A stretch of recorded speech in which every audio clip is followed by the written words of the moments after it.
Shri P K Gopan, ഈ സർക്കാരിനെ സംബന്ധിച്ച് പുതിയ സർക്കാരാണ്, അതിന്റെ ഹണിമൂൺ പീരീഡാണ് വരാൻ പോകുന്നത്. സത്യപ്രതിജ്ഞ നടക്കാൻ പോകുന്നേ ഉള്ളൂ തിങ്കളാഴ്ച. എത്ര സമയം നിങ്ങൾ കൊടുക്കും?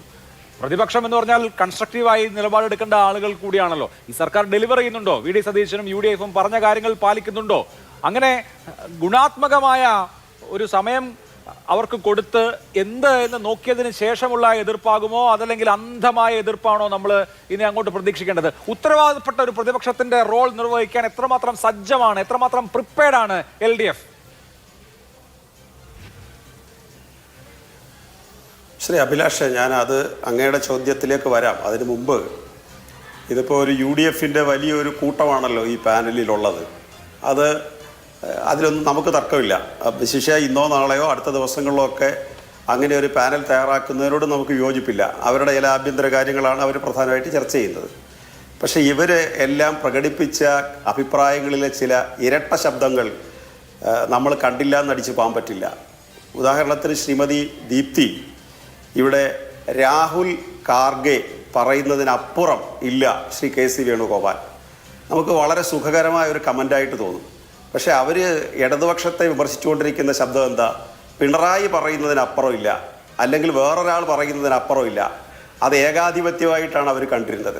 ഇപ്പോൾ അവർ ജനാധിപത്യത്തിൻ്റെ മൂർത്തിമത് ഭാവമായിട്ട് കരുതുന്നത് രണ്ട് നേതാക്കൾ പറയുന്നത് അക്ഷരം പ്രതി അനുസരിക്കുന്നതിനെയാണ് അവർ ജനാധിപത്യമായിട്ട് പറയുന്നത്. അത് ഞാനൊന്ന് ചൂണ്ടിക്കാണിച്ചു എന്ന് മാത്രമേ ഉള്ളൂ. അതുപോലെ തന്നെ അടുത്ത 5 വർഷത്തെ ഭരണത്തെക്കുറിച്ചും ബഹുമാന്യായ ദീപ്തി പറഞ്ഞത് ഒരപശബ്ദം പോലും ഉണ്ടാകില്ല. അപ്പോൾ അവർ നേരത്തെ വാദിച്ചുകൊണ്ടിരിക്കുന്നത് ഈ ജനാധിപത്യത്തിൻ്റെ ലക്ഷണമാണ് അപശബ്ദങ്ങളെന്നാണ്. അപ്പോൾ ജനാധിപത്യം ഉണ്ടാവത്തില്ല എന്ന് അവർ തന്നെ ആവർത്തിച്ച് പറയാൻ പരിശ്രമിക്കുകയാണ്. ഇനി ലീഗിൻ്റെ പ്രതിനിധി ഈ മന്ത്രവാദി വന്നാലും വിരുന്നുകാരൻ വന്നാലും തല പോകുന്നത് കോഴിയുടെയാന്ന് പറഞ്ഞതുപോലെ നിങ്ങളുടെ തർക്കത്തിൻ്റെ പേരിലും CPM-നെ ആക്രമിക്കാനാണ് അദ്ദേഹം പരിശ്രമിക്കുന്നത്. CPM-ന്റെ ഏതോ പ്രവർത്തകൻ ബോർഡ് വെച്ചു, അതാ അദ്ദേഹത്തിന് സഹിക്കാൻ വയ്യാത്ത. CPM-ന്റെ പ്രവർത്തകർ മാത്രമല്ല, പല ഈ രാഷ്ട്രീയ പാർട്ടിയിൽ പെടാത്തവരും പെട്ടവരും ഒക്കെ ബോർഡും ശബ്ദങ്ങളും ഒക്കെ ഉയർത്തി കാണും. പക്ഷേ ഇവിടെ കഴിഞ്ഞ ഒരാഴ്ചയായിട്ട് നടന്ന പ്രതിഷേധ പ്രകടനങ്ങളുടെ മുൻനിരയിൽ UDF-കാരല്ലായിരുന്നോ? അല്ലാതെ CPM-കാർ വല്ലവരും ഉണ്ടായിരുന്നോ? വേറെ പാർട്ടിക്കാരുണ്ടായിരുന്നോ? അപ്പോൾ നിങ്ങളുടെ നേതാക്കൾ ഇനി കമൻസ് പറഞ്ഞതോ? മാധ്യമങ്ങളെ വിളിച്ചു വരുത്തി പറയുന്നതും കാഷ്വലായിട്ട് പറയുന്ന കമൻസിലോ ശക്തമായ അഭിപ്രായങ്ങളും അഭിപ്രായ വ്യത്യാസങ്ങളും എല്ലാം പറഞ്ഞില്ലേ? നിങ്ങളുടെ നേതാക്കളുടെ വീടുകളിൽ ആളുകൾ ഒത്തുചേർന്ന് അഭിപ്രായം പറഞ്ഞില്ലേ? മണ്ണെണ്ണ ഒഴിച്ച് തീ കൊളുത്താൻ പരിശ്രമിച്ചില്ലേ? ഇതെല്ലാം കേരളം കണ്ടതല്ലേ? അവിടെയൊക്കെ CPM-ന് വല്ല റോളും ഉണ്ടോ? എന്തിനാണ് CPM-നെ നിങ്ങളിപ്പോൾ ഇതിൻ്റെ പേരിൽ കുറ്റപ്പെടുത്തുന്നത് എന്നുള്ളതാണ് അത് സംബന്ധിച്ച് പറയാനുള്ളത്. ഇനി പിന്നെ ഇവിടെ ശ്രീകുമാർ സാറ് പറഞ്ഞത് ഈ CPM-നെ പോലെ പാർട്ടി സെക്രട്ടറി ഭരണത്തെ നിയന്ത്രിക്കാൻ ആരാ സാർ തെരഞ്ഞെടുപ്പിൽ സ്ഥാനാർത്ഥികളെ നിർത്തിയത്? പാർട്ടിയാണോ അതോ പിന്നെ വ്യക്തികളങ്ങ് സ്വയം സ്ഥാനാർത്ഥികളായതാണോ? കോൺഗ്രസിൻ്റെ സ്ഥാനാർത്ഥിയെ പ്രഖ്യാപിച്ചത് KPCC പ്രസിഡന്റും AICC നേതൃത്വമാണ്. മുസ്ലിം ലീഗിൻ്റെ സ്ഥാനാർത്ഥികളെ പ്രഖ്യാപിച്ചത് ബഹുമാന്യനായ തങ്ങളാണ്. CPM-ന്റെ സ്ഥാനാർത്ഥികളെ പ്രഖ്യാപിച്ചത് അതിൻ്റെ സ്റ്റേറ്റ് ഭാരവാഹികളാണ്, അല്ലെങ്കിൽ സെക്രട്ടറിയാണ്. അപ്പോൾ പാർട്ടികളാണ് സ്ഥാനാർത്ഥികളെ തീരുമാനിക്കുന്നത്. ജനങ്ങൾ അവരെ തിരഞ്ഞെടുക്കും. പാർട്ടിക്ക് ഒരു ഉത്തരവാദിത്വം ഇല്ലെന്ന് പറഞ്ഞാൽ അതിൻ്റെ അർത്ഥം എന്താ? എന്നിട്ട് അങ്ങ് പറഞ്ഞു എതിർപ്പ്, പ്രസിഡന്റ് ചിലപ്പോഴൊക്കെ എതിർപ്പ് പ്രകടിപ്പിച്ചിട്ടുണ്ട്, പക്ഷേ ഇടപെടലുണ്ടാവില്ല. ഈ രണ്ട് വാക്കുകളുടെയും തമ്മിൽ അർത്ഥ വ്യത്യാസം എന്താ സാർ? ഒന്ന് പറഞ്ഞാൽ മനസ്സിലായ കൊള്ളായിരുന്നു. സാമാന്യ മലയാളമൊക്കെ കേട്ടാൽ നമുക്കെല്ലാം മനസ്സിലാവുമല്ലോ.